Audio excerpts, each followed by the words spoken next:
Good Wednesday afternoon. I'm Jerry Miller. Welcome to the I Love CVille Show. Thank you kindly for joining us. Our audience is Charlottesville, Albemarle County, Central Virginia, Commonwealth Country, and the world on the I Love CVille Network that broadcasts on every social media platform known to mankind.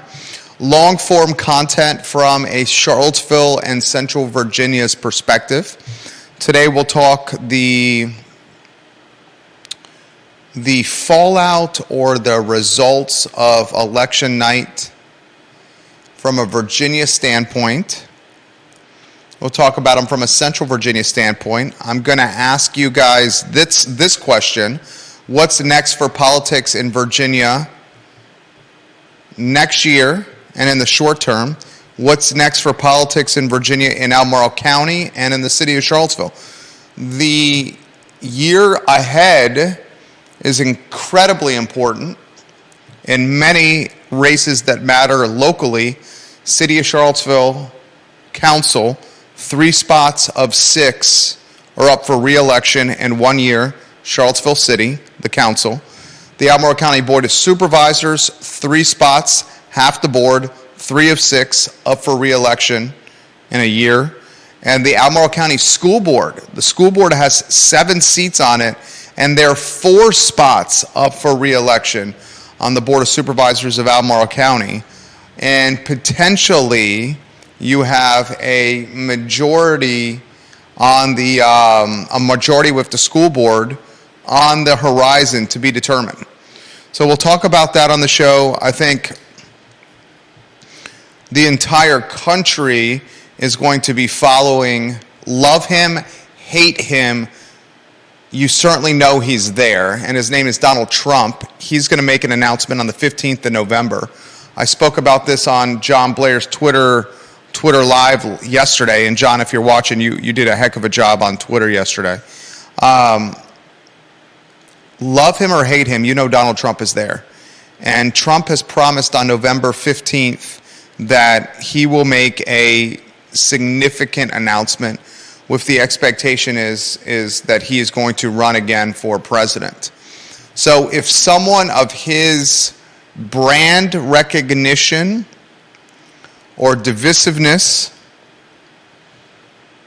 makes an announcement like this on the 15th of November that he's running for president, the news cycle will be consumed by that news, and I believe it will drive significant engagement at the polls next year because individuals who are kind of on the fence about voting, disinterested from a civic standpoint, may become very interested with Trump dominating the news cycle for an entire year. So we'll talk about that today on the show. I'll bring up Carole Thorpe's comment on Dr. Brackney, the former police chief of Charlottesville City, now suing the city for wrongful termination, alleging she was fired for being a black woman. Carole Thorpe's comments from yesterday, I found they resonated with me, so I want to relay them again to you, the viewers and listeners. We'll talk about the World Cup. The World Cup is now about 11 days away. November 20th, the World Cup starts. It finishes on the 18th of December. The World Cup has a tremendously positive impact on Charlottesville and Albemarle County in Central Virginia, from driving folks to local watering holes and local businesses to watch the World Cup, to spend their dollars.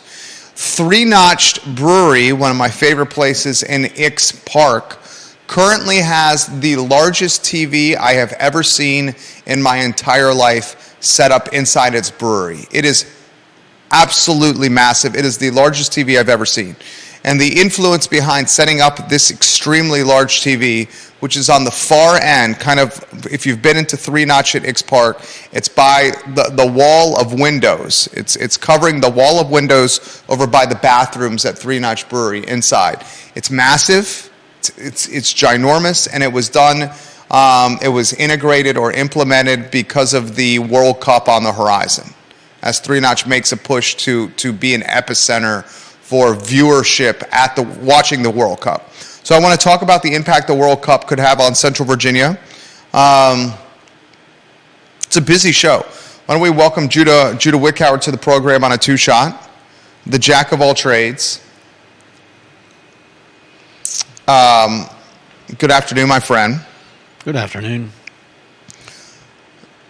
Relay to the viewers and listeners the results of the 5th Congressional District, Josh Throneburg and Bob Good, if you could, please, sir. Well, let's see. We've got And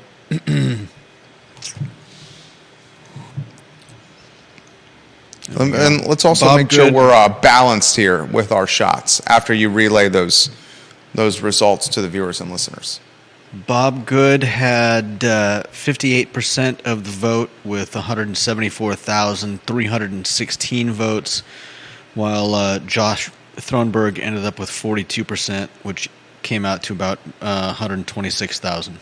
So we're looking at a delta in the 5th Congressional Congress, Bob Good, Josh Throneburg, of 16%. Mm-hmm.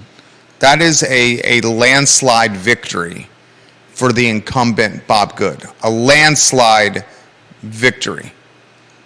We've had Josh Throneburg on the I Love CVille Show. Yep. He's a kind man. He was well prepared. He had all the right things to say. He ran a quality campaign. I said earlier this year that name recognition would be an issue for Josh Throneburg. I said that many did not know his personal brand or his name, Josh Throneburg's, and because of that lack of personal brand recognition, it was a candidate not many folks knew. Yeah. The road to victory for the Democrats in the 5th was going to be arduous and difficult. Probably impossible. Perhaps impossible. There was a reason Bob Good was not doing any debates. He knew he didn't have to. Yeah. And he also had the value, you jump in here, the value of being an incumbent, which is significant recognition. Yeah. I mean, he's in this is a red district. Charlottesville might not be red, but everything around it is red. And, Josh Throneburg did the best he could. I have read that the Democratic Party didn't support him with a lot of money, so a lot of people may have missed his messaging, missed his brand, not known who he was going into the ballot box. So I think he just he would have had a hard time no matter what. Vanessa Parkhill is watching the show. She's the queen of Earlysville. She says the incumbent almost always has the advantage. Vanessa, well said. Never underestimate the value of being an incumbent and the brand recognition that comes with it. Bob Good had that. Neither Judah nor I surprised that Throneburg lost. The 16% margin of defeat is significant. Relay the total votes again to the viewers and listeners. Then we'll go into what we think is going to happen next year. Go ahead. Total votes were almost 301,000 altogether, split to about a little over 174,000 for Good and over 126,000 for Throneburg. So that's a landslide. That's a landslide. What surprised me was the margin of victory, the landslide nature of it. I thought it would be a little closer. Now, what's next? I don't know if you agree with me. You often disagree with me, which I appreciate that. 6 days, Trump has a press conference, has a rally. Expectation he's going to announce, run for presidency. Yeah, I would guess. I don't. Is it really surprising? Although I have been seeing that the people that he is personally backed in this race have not been doing so well. Yeah. So maybe his influence. Yeah, his personal credit is his equity, his political credit is his political capital. Yeah, capital is running out.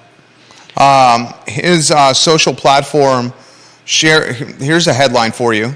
Shares of Truth Social fall after Trump's candidates underwhelm in midterm elections. Trump has a SPAC, a special purpose acquisition company, and Truth Social shares are down because the candidates he backed didn't perform well. Yeah. Regardless, this news in 6 days, if he announces a presidency run, will dominate the news cycle. Dominate the news cycle. Yeah. And I mentioned this on John Blair's Twitter space, his Twitter Live last night. I would expect it's going to drive engagement at the local level. And let's think about next year from a Charlottesville and Albemarle County standpoint. Next year is an off year. By off year, you don't have a presidential race next year, and you don't have a governor's race. You also don't have a congressional race next year. So it's truly a local elections type of year. So usually off years, engagement is down and low.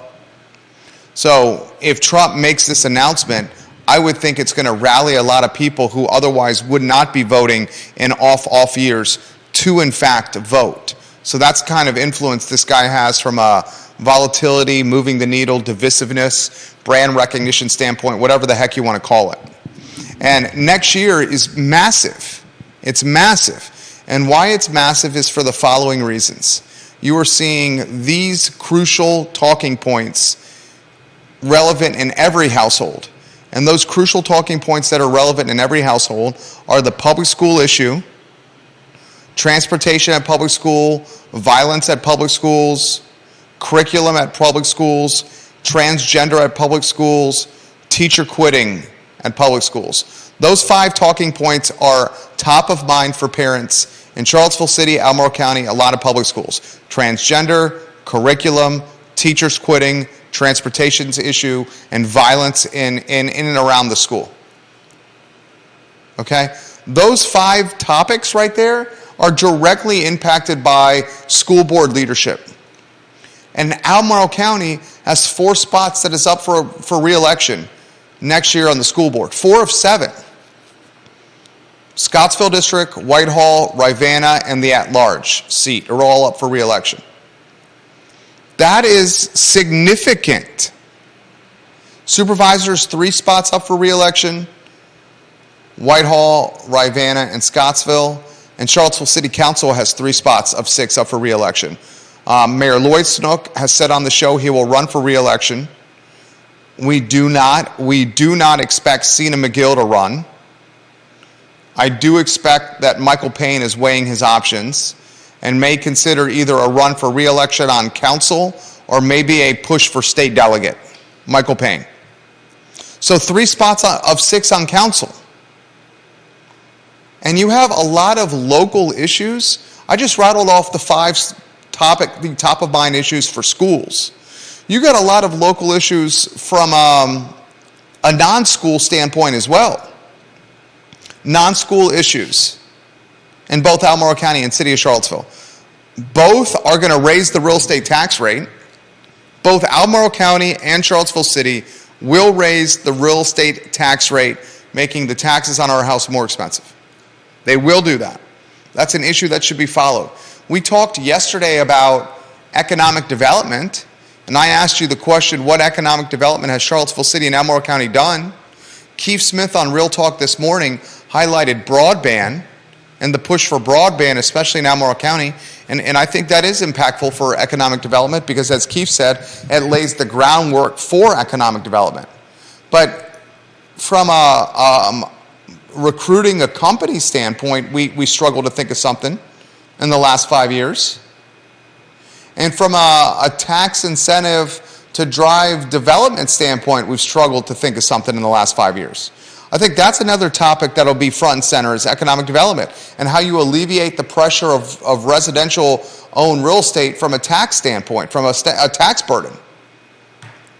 You know, I think eventually Albemarle County should be asking itself what it's going to do with Biscuit Run Park. Should probably utilize that park eventually. That's another hot topic. So a lot, you'll see the next year very, very important elections at times of uncertainty for voters or times of financial hardship for voters. And when you have educational uncertainty combined with financial hardship and then combined with Trump making this announcement, I think you'll see a more engaged constituency than perhaps past off years. One man's take.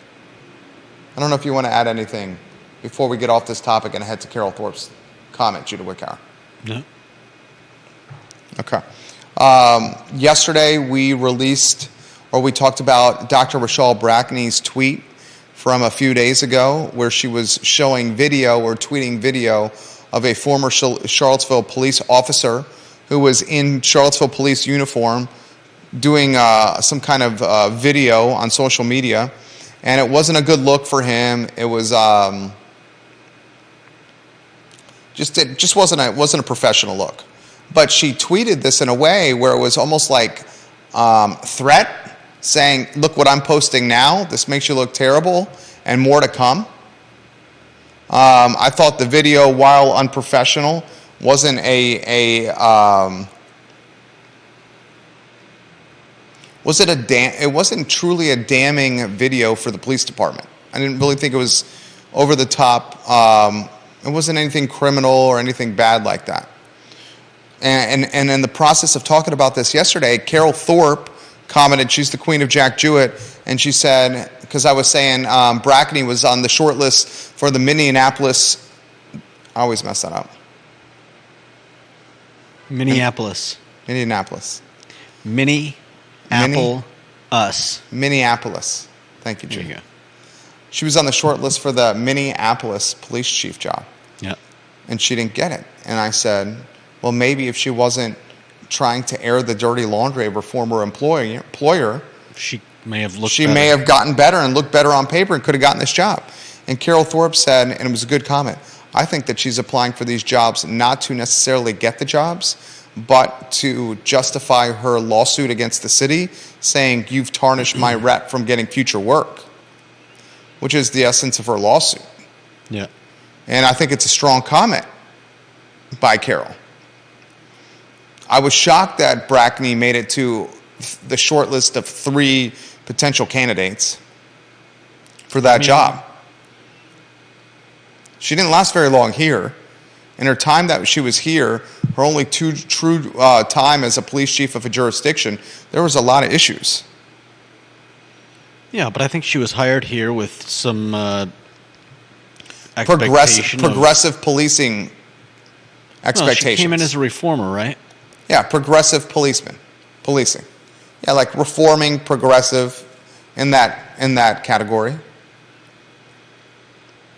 Yeah, I mean, it was more riddled with, what do you remember of her time here? I mean, insubordination, leadership issues, massive drop in hired staff. She had the issue with the church deacon or the church minister. Yeah. I mean, it was a lot of that. Yeah. I mean, she came in at a rough time, clearly had some headwind to whatever she was trying to accomplish here. And, she was also applying to, wasn't she applying somewhere in Texas at the same time she was working here? Yeah. Dallas. Yeah. So we know of 2. Right. 2 that she pursued. She pursued the Dallas job while still on the clock at Charlottesville. And she pursued the Minneapolis job while in an active lawsuit for wrongful termination with Charlottesville. Yeah. Neither did she get. Right. So it's a curious comment, and it resonated with me. Is this a ploy to strengthen her case that she's now professionally damaged goods? Setting a foundation for damages. Right. Thought it was an interesting comment. I hadn't thought about it. Yeah. And how she presented it it just resonated with me. I want to talk one more topic here. A shorter show today because I have a client meeting at 1:15.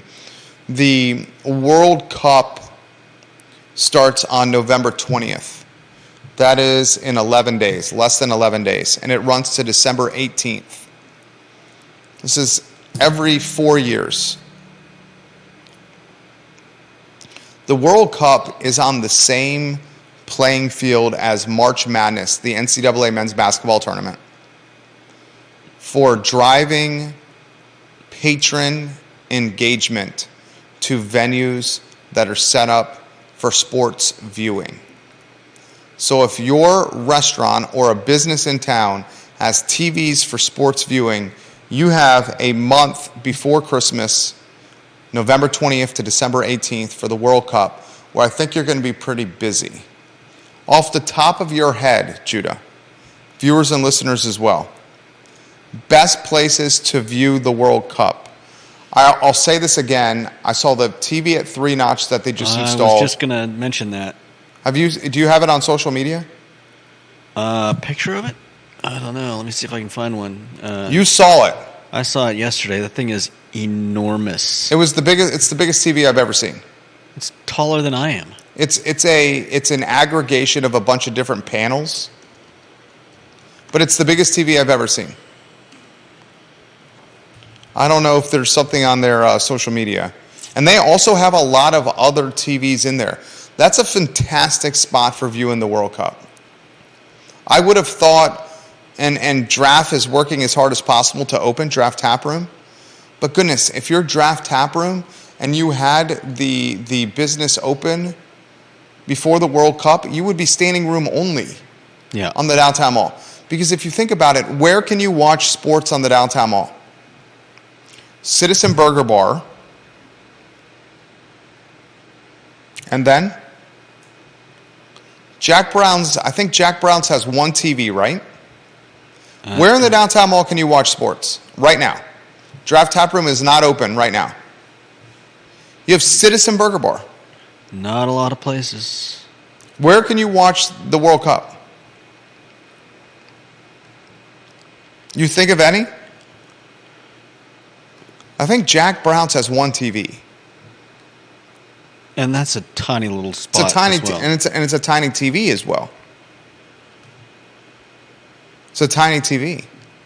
So there's my point there. I mean, take Midtown. I'd say Peloton's pretty close to Midtown, Peloton Station. Got TVs for watching there. But you don't really have any spots on West Main with TVs. No. Can you think of any now that Wild Wing Cafe's closed? No. The Devil's Backbone has not opened in the Hardywood location. Where on West Main Street can you watch the World Cup? Anyone?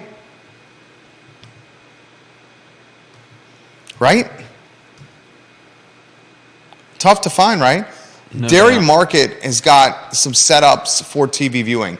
They've added TVs. Dairy Market's a good spot to watch the World Cup. You got multiple spots on the UVA corner. Fitzroy, how many TVs at the Fitzroy, Scotty Aaronworth? Scotty Aaronworth in Virginia Beach watching the show. How many TVs at the Fitzroy? Viewers and listeners who know, how many there? Is it 2 at the Fitzroy?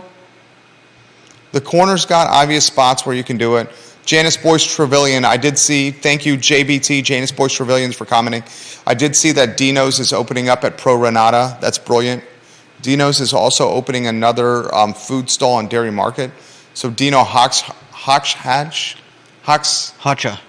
What is it? Hotcha. Dino Hotcha. Yeah. He's expanding. His pizza's good. Yeah. It's very good. My wife and I had it recently. It's very good. The spots that have the TV setups are going to boom. The restaurants that have space for the TVs, maybe you consider even renting TVs through the end of the year or getting some kind of like partnership with like a Crutchfield or I don't know, someone that can help set them up for you, because they will drive business. And I just explained down West Main Street on the downtown mall into Belmont, there's not that many places where you have TV viewing for what is a 1 month plus event in a town that's very pro soccer, that is very engaged when it comes to the sport. It happens once every 4 years. It's on the same level of patron engagement as March Madness. So you have a month of opportunity here if you're a restaurant to capture business if you can set up some viewing infrastructure for soccer fans. And there's really not in the city of Charlottesville that many opportunities to watch sports in restaurants. Albemarle County's got a few. I mean, Lazy Parrot, Pro Renata. What are the spots in Albemarle County? Even Albemarle County doesn't have that much. Moe's on Ivy Road has a few TVs. Vivace has a couple TVs on Ivy Road. They're not that many.